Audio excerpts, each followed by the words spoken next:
So, to start off with, where did you get the idea from to do the single? Can I just ask you, do you want the question and the answer? Just talk normally. Honestly, don't overthink it. Oh, okay. So, what was the question? Where did you get the idea from to do the single? Well, I was in the middle of writing an album, and I was quite heavily pregnant, and then I was sort of playing around with, words. I love lyrics and sort of like a top line melody. And then on the 25th of December, George Michael, he died. And it was the most shocking thing. This is a man that, I've loved as a fan first, and then as a friend. I was so gobsmacked, and I didn't know what to do with my feelings. It really occurred to me, I was just like at a loss. And so I felt, I've done that a lot. It's just put my feelings into words. And I was in the middle of writing, and so I started putting it into this song. And I was just about to have my baby, and I recorded a sort of really scratchy, rough demo. It was just piano and, me singing. And then I submitted that song, which is called Angels in Chains, along with a few others to my record company. And it's quite it was a very intimate song, very vulnerable. And they came back to me and said, it's great, the music, but we really want to release Angels in Chains. And I was like, oh my God. So I was quite nervous. So it just came, the song was written from a place of sadness, at first, and then also joy for the man that he was. Do you think it helped writing the song? I think when I got together with the other people that had worked with him, that was the most healing thing. And I've really learnt that, as we, in the world that we live in at the moment, there's so much trauma and so much pain. What I'm really learning is that when we come together and really sort of find strength in with each other, then it really helps. And so when we were in the studio together, and it was George Michael's, all his backing singers, the producer that were all the musicians, and they are absolutely amazing. When they all got together and we came together, it was beautiful. They were hugging each other, and after that experience, I felt like something lifted. It was just really like, okay. It felt like I felt his presence, George's presence, and he would have liked this. So that was really nice. And obviously the song references quite a lot of his own kind of lyrics and things like that.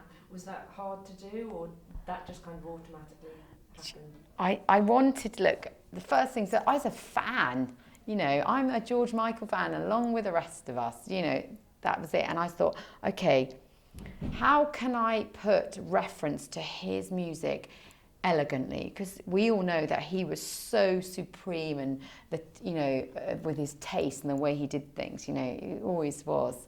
He was a perfectionist. And I thought, okay, I was really mindful of how can I do this? Would George approve? So to give him reference, nod to the head elegantly. So I tried to put it in, and I start off as, every young gun has their fun. Kind of, so we know, okay, that was what he was at the beginning. He was our young gun. And then it goes, and it's littered slowly, with little references. I say, a gentleman but not a fool. He had references, ladies and gentlemen, kissing a fool. But there's some other bits that just touched my heart. Was that I say in the second verse, it says, George, your faith will never end. And then, his backing singers, it was just spontaneous. They went, you gotta have faith. I was like, oh my God. And then right at the end, there's a bit where I say, I sing, looking back, the fun we had, it's freedom that you gave. And then all the backing singers go, freedom. And it just blew my mind. They were so good. I was just like, I was fanning at the same time. I was like, wow. And there's Shirley Lewis, who has been his backing singer from Father Figure. She's amazing. I'm like girl crushing on her. She just embodies every woman. She's like, oh, she sang on it as well. You know, so I was just like, oh, she came all the way from America to be on this record when she first heard the demo. She was like, so it was just so nice to have them. And it's being released to raise money for Childline as well, which is something that he believes strongly in. Yeah, I mean, since I've made this record, it's been a little pilgrimage, you know, for George, because, you know, I learned that he had a few favourite charities, and we learning that he gave so much. I always knew he was a very generous man. He was a good, kind person. And so I met up with Esther Ranson, who's the head of Childline, and she's an amazing woman. And George gave all his royalties of Jesus to a Child to Childline. And so I learned a bit more about Childline, and I thought, well, I want to do the same, any profit that I make. And subsequently, I learned a few things about Childline. That, first of all, it's been going for 30 years. And it's a brilliant charity that needs to be brought into, you know, to this, into the now. You know, it receives over 1 million calls, you know, a year, and like they answer out of 3 out of 4 calls they answer, but it's anything from whether it's the, you know, it's the tough stuff, you know, whether it's child abuse at, you know, at home, but also, you know, when there's cyberbullying, but even now, you know, all the terror attacks and all the stuff that's happening on the news. Sometimes a child or even the parents don't know how to answer, and they encourage them to speak to Childline. And that's what I've learned, that when we're open and honest and support each other, so Childline is brilliant. I just love it. And then today they've asked me to become ambassador for them. I'm like, I am so honoured to work with them. It's such a fantastic organisation. It's based here in Britain. And so I thought, you know, I really want to help them in any way that I can. So it's been lovely, because it's like a little gift from George. To, you know, I only approached them because of him, and now they've asked me to help them. I'm like, it's just amazing. And what they do, I want everybody to. I'm learning more what they do, and I'm like, this is brilliant, because it helps kids here in Britain in all areas of their life. You know, and then that helps our society. You know, the stories that I've heard, you know, how Childline has helped others is wonderful. So I'm like, yay. And you also paid tribute to him by calling Monty his middle name? Yeah. One of his middle names. Yeah. George, yeah. Yeah. You know, obviously, George died on the 25th of December, and 3 weeks later I had Monty, and when I was naming him, he was very close. My mother loved George. He was such a family man, and he was very kind to my mum as well. My mother used to write him letters, and she's Spanish, my mother, and she said, why don't you give him the baby boy, Monty, give him George in the middle name? And I was like, okay, that's a good idea. That feels, you know, mindful, and just, I wanted to be respectful to him. So yeah, we did that. So it's nice. And it just sort of, it's just so pointless. Circular. Life is so precious. We're seeing that in you know, in what's going on in our times right now, and it just like to really appreciate, you know, each other. I think it's really taught me that. And you were really close with him, weren't you? He helped you through quite a lot of times. I remember obviously the documentary, which had your relationship in it, which was brilliant. You know what I've learned is that there's certain people in your life that you might not see them all the time, but you find out who your real friends are when the going gets tough. And George was one of those for me. That, you know, I've said it publicly before. First of all, I just like, oh my God, I'm a fan and I fancy you. But then it became a friendship and a supportive one. So when I left the Spice Girls, he was there for me. He said, come, I'll support you. And I ended up living with him. then always through the music was very supportive. I'd play him stuff and say, what do you think? And then when I had my first child, I didn't have a home at the time, and he put me up. I lived with him for 9 months. And so I was like, oh, that's amazing. And then I'd always ask him, what should I do? Because I was going through a transition with my music. I wasn't the hot pants girl anymore. I was like, how do I make that jump? And he said, just give it time. I did give it a long time. So he just meant such a lot to me.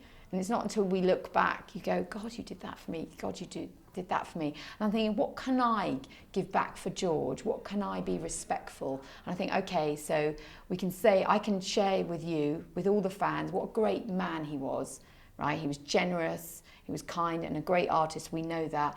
But also, okay, he supported Childline. Okay, maybe I can pass the baton on to me, and I'll endeavour to help Childline, in his name. So I think he would approve of that. Initially you were going to be doing the GEM project. Is that all one side? Things get said and, in the press. And actually, for me, the music has always been about communication. It's always been about the fans, always. And so the way I see it, whether I sing as a solo artist or whether it's with the girls, it's about sharing music with the fans. However that organically shapes up, I'm really open. I love singing with the girls. They're amazing, and if and when they want to do that, I'm ready. Until that time, I want to share some music with other people, with George fans, with fans that like me. It's an open door for me. I just think, come on, let's just come together. There's room for everyone. That's how I feel. I want to ask you a few more questions about George and his music. So, have you got favourite tracks? I know you said you were a fangirl, so you must have started out with Wham, yeah? Yes, started out with Wham, because some girls like Duran Duran, I liked Wham. And I went to this girls' school, and all the girls used to stand outside Andrew Ridgeley's house, and I used to think, why are you picking him? Obviously, he's a very good-looking man, but I actually was like, no, George, he's the clever one, he's the smart one. So it was about George. I loved Wham. I loved the music of Wham. Did you go and see them at all? Yes, I did. I went to see Wham in concert at the NEC concert with my sister, and he sort of went, and all I want right now is you, in somewhere in my direction, and everyone was screaming. I was thinking, oh my God, I want to meet you. I didn't scream. I thought, no, I'm going to be your wife. I was only 12. So I loved the Wham music. But then when he I loved Careless Whisper.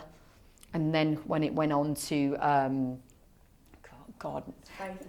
Faith. But I love, Father Figure. I thought that was a brilliant song. It's hard to say which one is my favourite, because his music, Listen Without Prejudice, probably is my favourite album. But his music had that depth from his soul that would connect. I connected from that deep level, but equally it had humour. It went on to what I loved about him. He'd take like situations that could be a bit like all ouchy, and then turn it into pure joy and fun. Fast love. Let's go outside.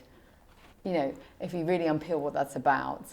Okay, he had a brilliant sense of humour. It's poured into that. Amazing. And can you remember first meeting him? Was it Top of the Pops? I first met him at the Capital Radio Help a London Child. He was giving a speech.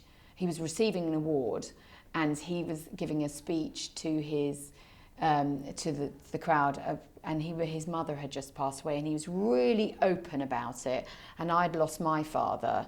And so I was thinking, oh my God, you're amazing to be that open. But then I remember thinking, I've got the other girls with me. I really need to lose them. I want to go up to him by myself. And I was trying to flirt. It didn't work. I was like, oh dear. Oh, that's brilliant. Because yeah, so you're from Watford. He's like a local hero, isn't he? Yeah, because he's from Radley. I was from Watford. Oh, I thought he's from. He's from Bushy. Bushy. Yeah. He was originally from Bushy. I was from Watford. He's Bushy boy, and because that's right. And I just remember the girls going to his house. Yeah, because I'm from Watford as well. I used to sit outside Andrew Ridgely's dad's Chinese restaurant in Bushy Heath. Yeah. Yeah. Weird. So funny. Final question. We're just doing this generally when we're talking to music stars at the moment. As a solo female singer, as you are now, who is your favourite female solo singer of all time? God, that's so hard. I would say relevant of our times right now, I love Adele. I think she's amazing. As the artist she is, we all know that. That she's, got a wonderful voice as a singer, but there's something inside her that I connect with. It's her, she just feels real. I love that. In the airbrush world we live in, right, that everything's so perfect, I love it that what comes out of her mouth is uncensored and it's real and it's warm and it's funny. I think, do you know what, you're my kind of girl. That's the kind of artist, and she reflects things that we're feeling. I would say that's of now who I like. But then equally I like, from the past, I would say I like Carole King, Carly Simon, that era. I like that singer-songwriter that's just full of character. There's so many, aren't they? I think Lady Gaga, when she does her slow stuff, You and I, when she just sings on a piano, I really connect to that. She's so good. Musically, she's brilliant. There's so many to choose from. It's really hard. That's perfect. Thank you very much. It's really interesting interviewing people and then getting them to pick someone. Yeah. People always pick different people to who I'd kind of think. Who would you think I was going to say? Well, no, I don't know. I was thinking that you'd probably go singer-songwriters though. So I wasn't surprised by Carly Simon. Yeah. So, but Lady Gaga I wasn't expecting. Yeah. Because she is very, if you strip her back, listen to You and I, Lady Gaga, and it sounds like an Elton John record. Yeah. And I've seen her live just on a piano, and you're like, you're amazing. Brilliant. And do you know what? I can go fan this, is that because I really do admire, I went to see her in concert, and she said, oh, do you want to go back? Do you want to go for a meet and greet? And I thought it would be a load of people, and it was just she and I. And she went, I really like your solo album, Schizophrenic. Yes, that was real. And I was like, you're the one. And I was like, oh my God, it's so nice when you admire someone and they admire what you've done. You're like, wow, thank you. It's amazing. Brilliant. Thank you very much.